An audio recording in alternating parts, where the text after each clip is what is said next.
There's a right way and a wrong way to do things, Quint reminded herself, and with the tools at her disposal, half a broomstick and a broken bottle, this was definitely not the right way. But she had little choice other than to fight her way out of here, and was thankful to have anything at all. This had started so promisingly, but like most things Quint touched, it turned to shit almost immediately, and now she was locked in the back room of a dive bar on an outpost in the furthest reaches of the expanse. All she wanted was a stiff drink, and now here she was.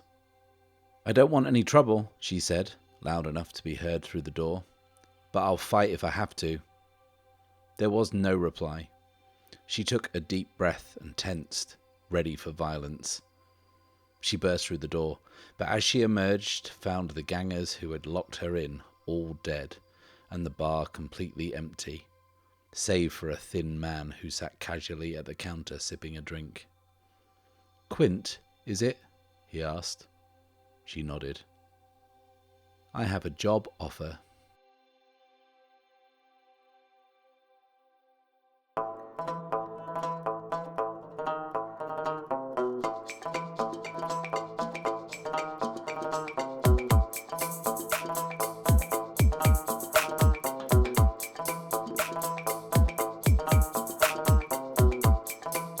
Hello, and welcome to the Bad Spot, an actual play podcast in which I, Matt Risby, and I alone am playing through Ironsworn Starforged. I hope you enjoyed the Tale from the Drift that opened up the episode. If you want to write something for me to read at the start of a future episode, then these are the parameters. Tales from the Drift are 200 words or less and use prompts from 3 rolls on any oracles you like. If you want to roll some dice and write something inspired by the results, then get in touch via the details on the screen now. And whilst I have you, why don't you leave a like, subscribe, and click that little bell icon so you can follow along with the campaign every step of the way. Last time out, Archer and Luna were helping the researchers at Mahari Outpost solve the mystery of their missing colleagues and the stolen biofuel. On arrival at the outpost's sister station, on a remote glacier, they find all the missing researchers dead, having seemingly frozen to death. But the plot thickens as they discover the sister station partially destroyed by a massive explosion, and things are complicated further by the presence of more bodies, this time belonging to a clan Thorn, Banished, and another body belonging to a member of an as of yet unidentified rival clan. Archer concludes that the organism that destroyed the deep space outpost wasn't biofuel at all, but an experimental bioweapon, and it appears that the clans are trying to get their hands on it. With no signs of the mother, the original sample, they conclude that one of these factions was successful. Luna guesses the carnage suggests some kind of ambush or setup, leading Archer to suspect that he knows exactly who might have been behind such a double cross. So you all know who I was talking about, right? You all know who Archer thinks is behind this. Now, I know I was, once again, being kind of mysterious in service of a dramatic cliffhanger. It's a cheap ploy, I admit. Guilty as charged. But I kind of hope it was obvious. But for those for whom it perhaps wasn't obvious, I'll tell you, Archer is fairly certain this is the work of the Conduit. After all, she double-crossed Clan Thorn by giving the databank copy to him, when she instructed him to deliver it to Blake Sutton. But then she also double-crossed Archer because she didn't tell him that Blake was part of another clan. And it was in fact Archer that Blake wanted in the first place, and his knowledge of the Iron Gates. It was all just very duplicitous. And Archer is fairly sure that from surveying this scene that the Conduit must have been behind this. So the first thing I'm going to do, game-wise, is we're going to mark some progress. And we're going to mark some progress on our epic vow, the one that we swore to stop the clans getting hold of this super weapon. So let's mark some progress there. It's epic, so it's just 2 ticks. So there we go, a whole half box of progress. Behold its wonder. And I think the fact that I wanted to do this, the fact that I wanted to mark this progress was I think that uncovering the details of this arms race, of this third clan, of the fact that there are actually 5 clans, which is something that we all knew from the session 0, but Archer was blissfully unaware. I think that this all counts as gaining valuable insight into our vow, and that kind of ties into the scale and gravity of that vow, and that's kind of now becoming clear. Archer and Luna must stop this mystic superweapon, which really needs a name, by the way. If anyone has any ideas, please let me know in the comments below. Remember, it's a weapon of mass destruction, of huge potential power, and it's powered by mystic energy, and specifically we decided it was powered by mystic energy generated by people with mystic abilities. So kind of like human batteries, as it were. So if you want to take that and run with it, then go nuts. Leave it in the comments below, and who knows, I might use it if we ever find this fucking thing. But yeah, they've got to stop this weapon falling into the wrong hands, and I think this scene they've discovered has kind of shown them the scale of the conflict, and also shown them it's kind of ramping up to such a degree that more and more clans are getting involved, and that there are more powerful weapons out there. Like Luna said last week, this is now an arms race, and we know that there are at least 3 clans in the running. And it makes perfect sense to Archer, at least, that the Conduit is in some way involved with this. His only interaction with her, in kind of face-to-face, revealed her to be a fairly significant player in this conflict, and also that she was not afraid to play both sides. But this shows that, if she is involved, that maybe she's more than happy to play multiple sides against each other. But to what end? It can't just be personal gain, surely. And I don't know if any of you remember, because it was quite a few episodes ago. How many episodes ago was it? It was 14 episodes ago. But I don't know if any of you remember, but I certainly left that session thinking that the Conduit, although she kind of occupied this morally grey area, I kind of thought she was actually on our side. But then as the roles started to go bad, it turned out that she very much was not. And here's an interesting side note about the story as a whole and how it relates to this game.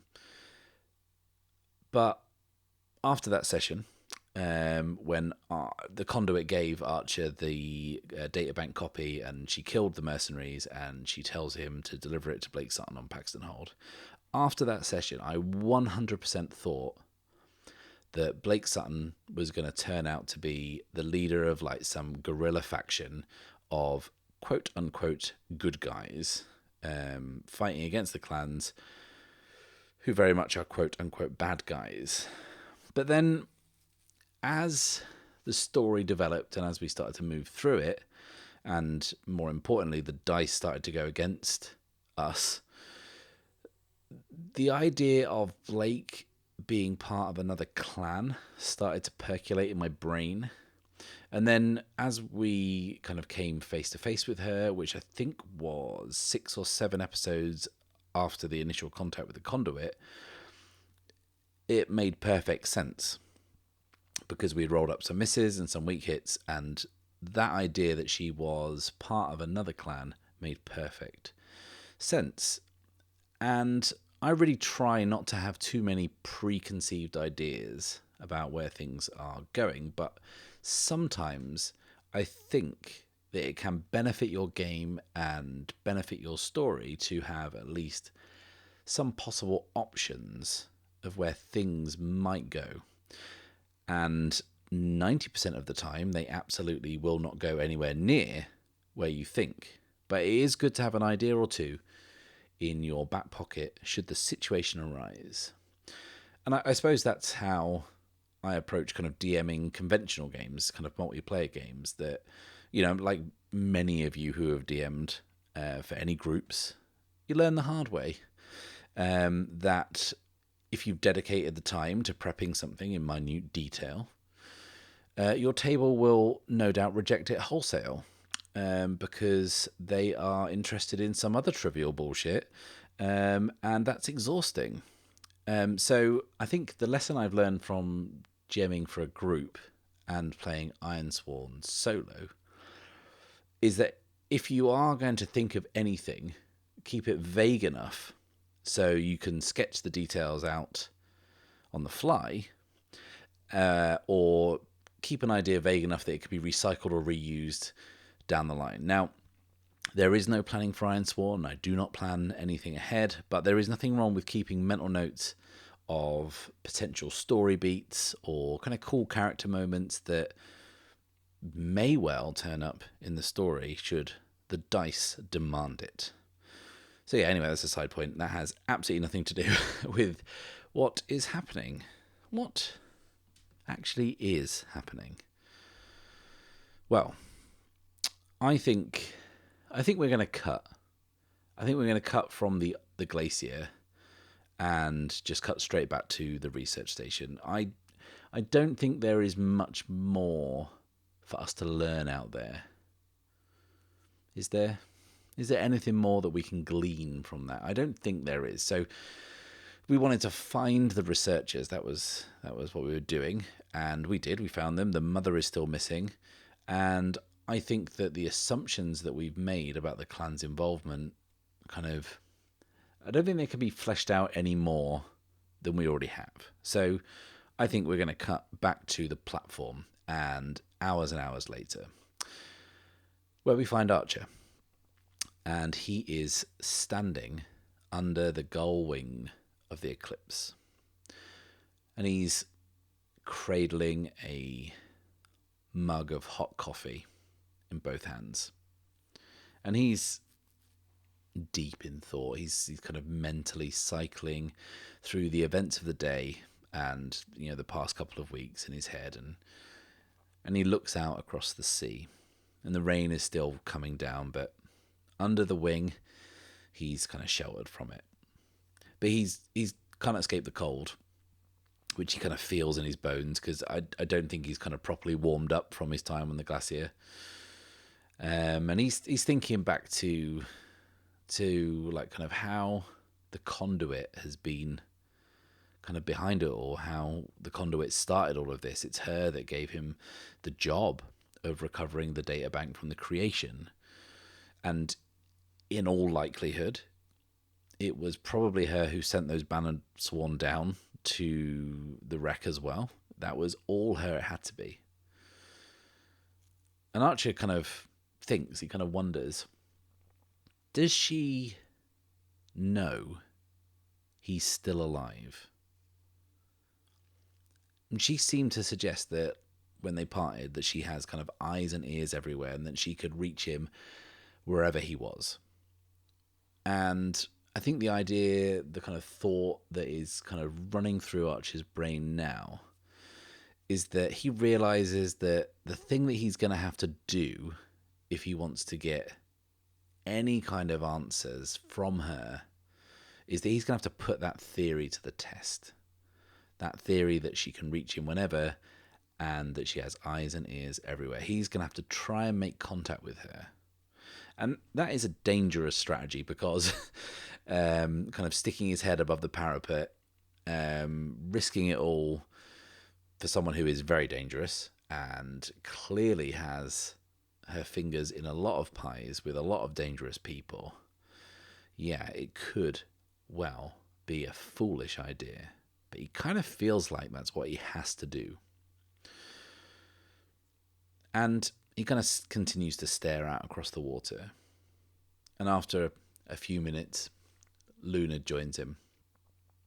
And she kind of motions up to the watchtower. And Archer turns to see Santos and Keelan and the droid silhouetted in the window by this kind of dim yellow light behind them. And Luna says, They're coming with us. And Archer says, figures. There's nothing for them here. And Luna says, where are we going? And Archer says, somewhere I would rather not have to. That doesn't narrow it down. And kind of Archer laughs to himself and says, Concord. And Luna nods. And Archer says, you know it? Luna says, I know of it. Archer says, Santos and Keelan will be able to arrange safe passage from there. And then we need to find the conduit. What is the conduit? It's not a what, it's a who. I have a sneaking suspicion she's somehow, inexplicably, the best person to help us right now. But she is also someone who absolutely cannot be trusted. And she will not hesitate to betray us, should it help further her agenda. And Luna says, sounds great, when do we leave? And Archer looks up at the watchtower and says, we'll let them rest up, then we go. Plus, we have some work to do. And he moves towards the hold and kind of brings out these tanks, these kind of small tanks, attached to these long spray hoses by these kind of lengths of pipe. And he says, we need a new paint job. And this makes sense. This is something that's been bothering me for a few episodes. We're now going to have to go back to some places where not only have we been before, but we have caused a significant scene. And on Concord particularly, we left in a hurry, having just had a shootout in which Archer killed a Clanthorn Banished and this flying murder bot she had. That was a whole thing. So it makes sense that we might try and be a bit more careful and perhaps not stand out from the crowd as much. The type of vessel that we're flying is called an outbounder. It's the outbounder class, and it's relatively common. But the ship still bears the colouring, this kind of burnt orange colour, and the emblems of the Griffin Institute. So for all intents and purposes, it could well be one of their ships. So I think we're going to have to give it a fresh lick of paint. And I think with the new armaments that Luna has fitted, we might just stand a better chance of not being like immediately clocked when we kind of tip up somewhere that people might remember us and the trouble we caused. And honestly, it's a shame because I like orange. It's my favourite colour. So we're going to have to change that up. What colour should we go for? I think, kind of thinking about it, I think that like this kind of drab, dark green is the kind of like functional colour this station might just have knocking about if they ever need to like touch anything up. I think that makes sense. So the Eclipse has become less pretty, which is a real shame, like I said, but at least will be a bit less conspicuous. Is it less conspicuous or more conspicuous? Bit more conspicuous. Will be a bit more conspicuous, less conspicuous. Either way, we don't want to be conspicuous or more conspicuous. We're just going to not stand out like a sore thumb when we are retracing our steps. And what are our next steps? I think game-wise, I'm wondering whether, is it a bit much to sojourn again? Because we only made that move 2 episodes ago. And you don't want to just keep like sojourning. It's the same way like you don't want to heal, fail, then heal again, then heal, keep cycling through it, because narratively it's got to make sense. But I think that narratively it kind of does make sense, because we're going to spend this kind of one night of rest in this community before we set off. So what I'm going to do is I'm going to make the move again. I'm going to sojourn again. But I tell you what, I will make the move, but whatever the result, I won't take the same benefit if there is one, because there's every chance that there might not be a positive result and nothing will happen other than I have to pay the price. But if there is a positive result, then I won't take the same benefit we did before. So last time we resupplied and repaired, I think. So let's roll the dice and see what happens. Let's not put the cart before the horse here.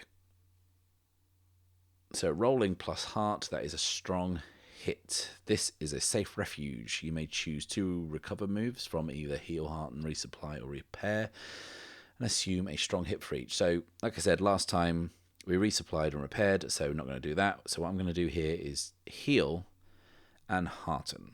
So in both cases, for both moves, that puts our health and spirit back up to the maximum, which feels appropriate. We have spent some time recovering, and even though we haven't kind of had our feet up doing nothing, we have spent time not being put in any physical danger. And it's fair to say that Keelan's medical intervention and the time that Archer has kind of taken to firstly recover, but then also secondly not nearly be killed for a while, I think that means that like going up to full health, it seems appropriate. And I think spirit-wise, I'm going to say that it's just nice to spend time in the company of people who don't want to kill you or don't have some kind of agenda. And I think that not having to be so guarded all the time makes a nice change for Archer. It's a nice change of pace. So let's envision this. So I think Archer, Luna, Santos, and Keelan are sharing a final meal before they set out. And it's down in one of the other buildings, like kind of crew quarters or whatever. And much like the other buildings, it's kind of functional, built kind of economically and for utility rather than for anything else. And there's this small round table where Archer, Luna, Keelan, and Santos sit. And Keelan and Santos are grieving. Of course they are. In the last couple of weeks, everyone they know on this planet has died. But tonight, on their last night in this place that where they've been stationed for some time, this kind of place that holds a lot of memories for them. Tonight they're going to share those stories of the people they've lost. And like it always is, when we remember those we miss, there's a warmth to it, but it's tinged with sadness. And this is still recent for them, and it's very raw. But they are managing to find the emotional strength to share some of those stories and share some of those memories. And Luna finds it easy to join in. And this is the first time that Archer is hearing her talk about what she's lost. And I think at times it's easy for him to think of Luna as a stowaway on like a jolly adventure. But the stories that she tells reminds him that she was escaping a grim existence on Rust.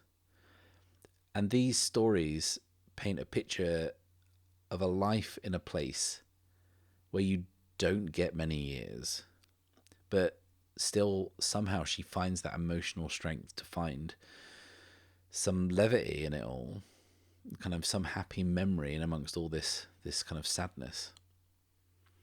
And when it kind of naturally moves around the table to Archer, he kind of falls silent because it's hard for him to share anything because he's been on his own for so long.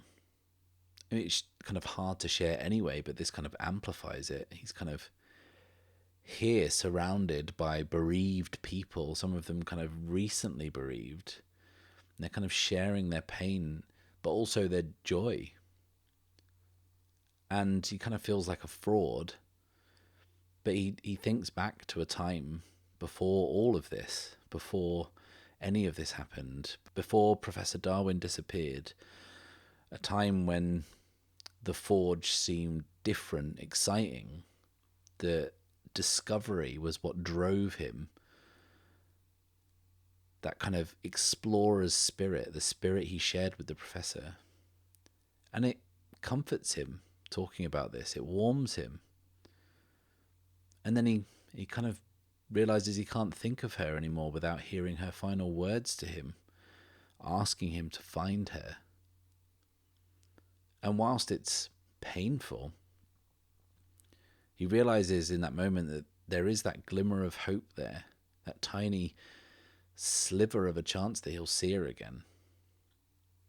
And this shared experience round a dinner table on a station in the middle of the ocean with Luna, Keelan, and Santos is how we have lifted our spirits to the maximum. And we'll cut to the next morning there. We're on the Eclipse, and we're ready to leave.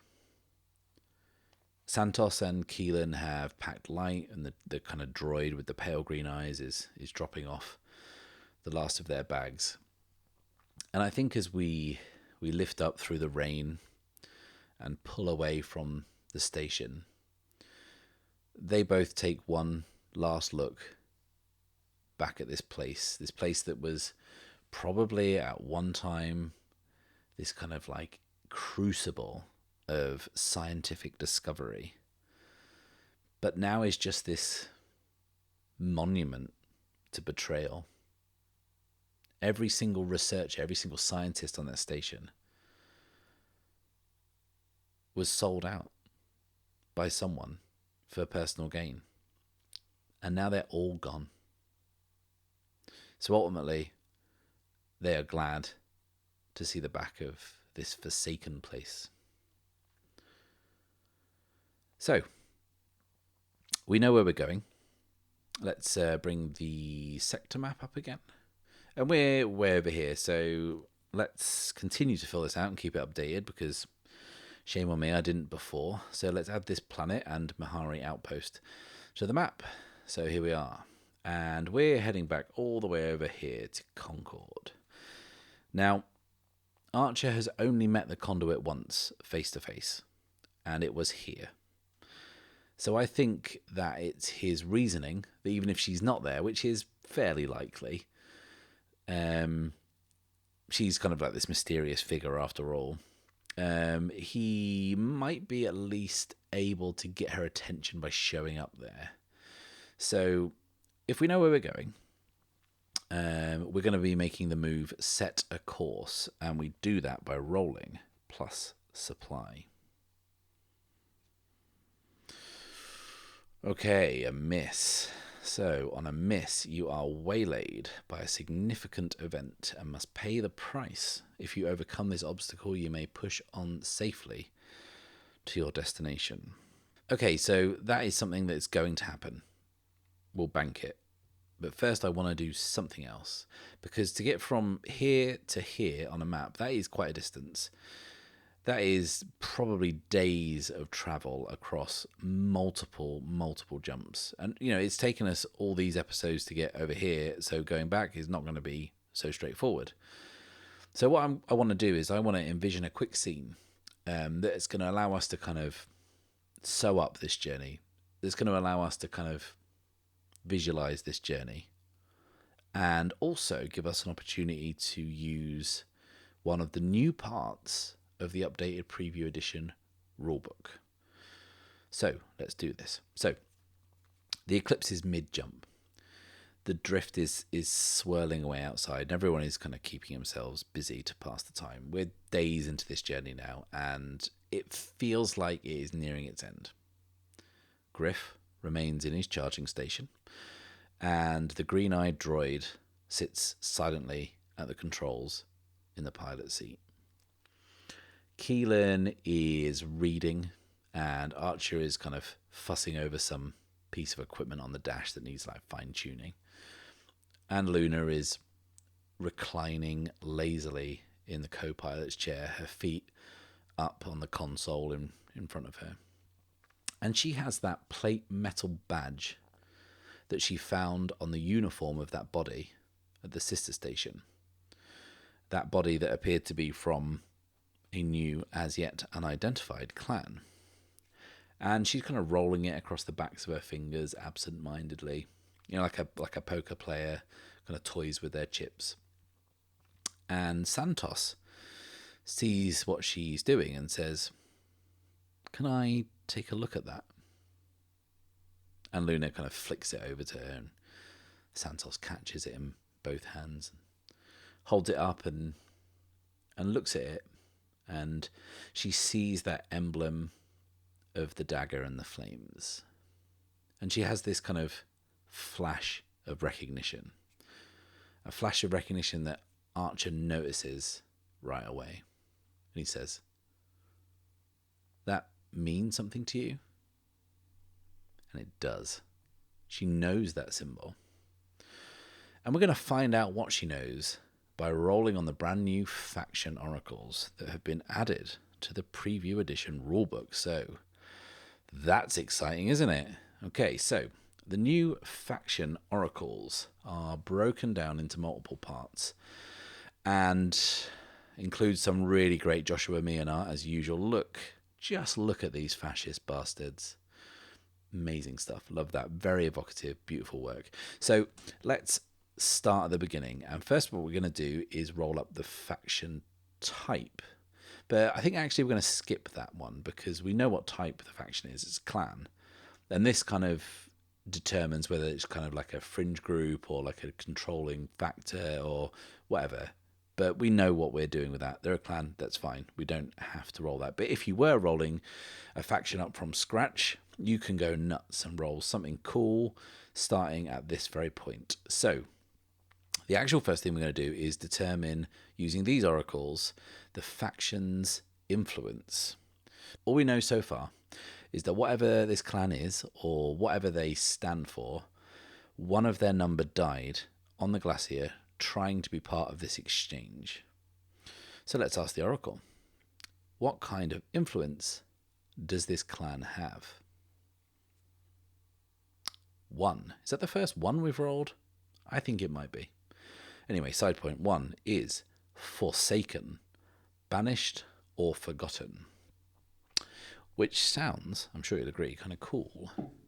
And that banished part kind of makes me feel like that maybe at some point the clans existed in some kind of peace or kind of alliance. But like this clan in particular were like cast out. And we don't know why, but for whatever reason, they are now considered outcasts, banished, forsaken, forgotten. That's cool. Okay, next we are going to roll on... No. So these other oracles, they kind of spin off that first oracle that we didn't roll on. So are these relevant? I think it could be. I think if we say the clan is a governing power, then we can roll on these second tables, and we're going to establish its dominion and also what its leadership is like. So what is this clan's dominion? What's it into? 82 is secrecy. So their deal is secrecy. Okay, and what's their leadership like? 62 is fated or prophesied leader. Very interesting. Very, very interesting. Next, we can flesh this out further by finding out what this faction's project is. 72, to rescue or recover a group or asset. Okay, now the book says to consider this project in the context of the organization. And I think that could work. I think that could give us something very interesting. So now there's a few more steps. We can roll up some faction relationships. And obviously we don't have a relationship with the clan. And I think that as Clan Thorn is the controlling clan of this sector, I think that whatever we roll here applies to them. So what is this clan's relationship towards Clan Thorn? 39, maneuvering against. Okay, so that's good. That is good. That's interesting. Now, we're going to roll up what's called a faction quirk, and see kind of what distinguishes them from others. 50, lives off planet in spaceborne fleets. Okie doke. And penultimately, let's roll up a rumor about the faction, something that people might have heard about them. Okay. 41 is knows the location of a fabled treasure or a lost technology. I feel like that is unbelievably appropriate. Okay. So, finally, the last step of rolling on the faction oracles is to figure out what this clan's name is. Now, firstly, you establish a template, and there's a bunch of templates, and I think that whilst I could roll randomly on that, I actually want this lot to sound very different from what we've already heard. And if they're kind of into secrecy and stuff, and they're kind of like a bit more mysterious, I want it to sound kind of grand. So I'm going to go with this template, which is affiliation of the legacy identity. So the name is currently affiliation of the legacy identity, which sounds weird, but we will roll and replace affiliation, legacy, and identity. And having just scanned ahead on the oracle, in the identity oracle, there is actually the word daggers already. And given that the emblem had a dagger on it, which is something I just made up on the fly, we'll put that straight in, and then we'll roll up the others. So currently the name is affiliation of the legacy daggers. So what is the first part of this name we're going to replace? 14, circle. Circle of the 79 silent. I give you the circle of the silent daggers. And I think that sounds cool, but I think I'm going to drop the S, so it's circle of the silent dagger. Now that's a pretty fucking good name for a forsaken, clandestine clan. And I think, because it's a mouthful, I think that they are known colloquially as just the Circle. I like that. So the Circle, they are this banished clan who operate in great secrecy. And they do so by traveling around and living in these fleets. They don't have like a home world or a home planet or anything. But I think that there is going to be something unusual about this fleet. And I think that what that is I don't think that the fleet is recognizable. In the kind of fleet isn't cohesive. It doesn't look like it belongs to one faction. I think the fleet is this kind of mishmash of abandoned or stolen ships that the Circle uses to move around the forge in secret, and they're like constantly changing it up. They're constantly replacing ships, and so if you were to say kind of stumble across this fleet, you'd not know what it was. You'd not know it was a military operation, or even if they belong to the same thing. It could just be traffic. It could just be space traffic, you know. And they move around in secret, and they're kind of maneuvering against Clan Thorn. And they're maneuvering against Clan Thorn in an attempt to rescue a group or asset in the name of their fated or prophesized leader. No. Actually, they are trying to rescue their fated or prophesized leader from Clan Thorn. That's the group. It's just one person. It's their leader. And I think that's because the leader knows the location of a fabled treasure or lost technology. No, in fact, that's actually the leader's prophecy. I think the leader has foreseen the location of this lost technology, and that's why Clan Thorn has taken them prisoner. And that's why the Circle is trying to get them back. Now that is cool. Thanks, Faction Oracles. Great stuff. So, Santos has this metal emblem in her hands, and she's just relayed all of that information to the others. Maybe not all of it, like kind of the name, the rumor, maybe the idea that they kind of drift around the forge in these junk fleets. Actually, I'll walk that back. Not the rumor. I think maybe Santos tells them that the leader is said to have had a vision or received word of a prophecy that would lead their clan to glory and victory over the other clans, but it's not as specific as the kind of technology bit, or not that Santos knows. There's probably other people that do know that rumor. And I think that all stands in contrast to Blake and the Kraken clan, because they're much more like this guerrilla group that are kind of openly antagonizing Clan Thorn, whereas the Circle are much more kind of vying for kind of like an opportunity, kind of trying to kind of patiently work an opening where they can kind of strike with more kind of surgical precision against Clan Thorn, and probably, let's face it, against anyone who stands in their way.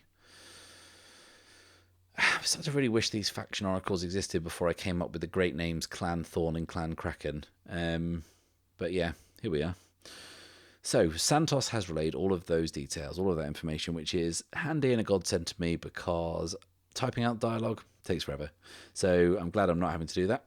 But bringing it back to the game, we did roll a miss on set a course, which means that we are about to get waylaid. And something bad is going to happen. So, what are we going to face? What kind of obstacle do we have to overcome? We are in space. So, it seems rude not to roll up some space-borne peril. Let's see what happens. What are we facing? 47 is mysterious wreckage portends new threat. And let's not forget, we have to pay the price. With no obvious negative outcome, I will roll the dice. 60, your equipment or vehicle malfunctions. Okay, so let's envision this. We've been going for a few days now. Jumping, recharging, jumping, recharging. And so far we've not seen much of anything. And if anything, it's been pretty boring, all told. And that is just fine for Archer because he prefers boring to constantly being nearly killed. And by his calculation and by the passages they've been following, they're about to make their penultimate jump. When they drop out of the drift this time, all they need to do is charge up the E-drive one last time, and then one jump later, they will be at Concord. But the reds and the purple ribbons of the drift unfurl around the ship, and the eclipse drops into a vast, empty starfield. They come shuddering to a halt as they do so, and all the lights on board go out, plunging the crew into darkness. The engines stop, and all the systems power down. There's nothing but silence and darkness. And the droid says, "We appear to have lost all systems." And Archer moves into the cockpit, kind of starts tapping on the console, and there's no response. And then he kind of squints, looking outside. He can see something out there in the gloom. He says, "There's something out there." And the others crowd into the cockpit to look. And there is something there. It's dark, but they can make out this silhouette of a large, bulky ship. Then suddenly there's this crackle of static, and the comms come to life. Everything else is out and remains out, but the comms is on. And then there's a voice. "Mayday, Mayday, outbounder vessel, the Eclipse, crew 6, lifeforms 4, prepare to come aboard. Mayday, Mayday." And Luna's like, "Come aboard what?" And that's when the silhouette in front of them starts to glow with a pale, pinky yellow light. And as it does, they can see this is the wreck of an old ship. And what kind of ship is it? 55 is Prospector. So it's the wreck of an old Prospector. And it is completely trashed. There are gaping holes in the hull. All the windows are blown out. And there's no sign of power or life or movement except this mysterious pinky yellow glow. And then the voice comes over the comms again. Mayday, Mayday. Outbound a vessel. The Eclipse. Crew 6. Lifeforms 4. Prepare to come aboard. Mayday. Mayday. And the droid says, "This message is strange." And Luna says, "How do they know who we are? Are they scanning us?" And the droid says, "This message is strange. The timecode suggests the message is old." And Archer says, "Old? Like a recording?" And the droid says, "The timecode suggests the message is 112 years old." And then the Eclipse jerks suddenly forward, causing everyone to stumble. And Keelan says, "Did the power come back on?" And the droid says, "I do not have control of the ship. We are being pulled towards the source of the message." And the Eclipse starts drifting slowly, inexplicably, towards the wreck, and the comms crackles one last time. Mayday, Mayday. Outbound a vessel. The Eclipse. Crew 6. Lifeforms 4. Prepare to come aboard. Mayday. Mayday.